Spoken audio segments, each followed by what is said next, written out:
Hello friends, good morning. তোমরা সবাই কেমন আছো? আশা করি সবাই ভালো আছো। তো এই বৃষ্টির মধ্যে আমরা বেরিয়ে পড়েছি কলেজের জন্য, কারণ আজকে আমাদের ডিপার্টমেন্টের একটা প্রোগ্রাম ছিল। তো তাড়াহুড়ো করে কলেজ পৌঁছেছি, আর কলেজ পৌঁছে দেখি অলরেডি প্রোগ্রাম শুরু হয়ে গেছে।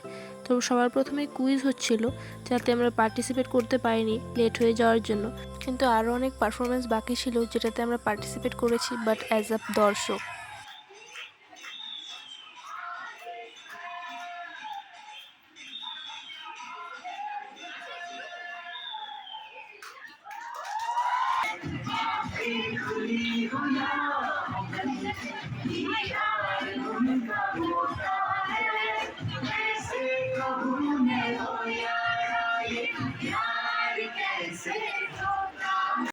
তারপর একটা ড্রামা হয়েছিল, যার সম্বন্ধে স্যার কিছু স্পিচ দিচ্ছিল।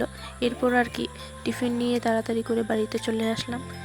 তো বাড়ি পৌঁছে ফ্রেশ হয়ে বসে পড়েছি খেতে। আমি ভেজ নিয়েছিলাম, ভেজ আইটেম ছিল পনির আর ফ্রাইড রাইস। তো আমি খেয়ে নিই। আজকের ভিডিওটি একটু সবাই ভালো থেকো, টাটা।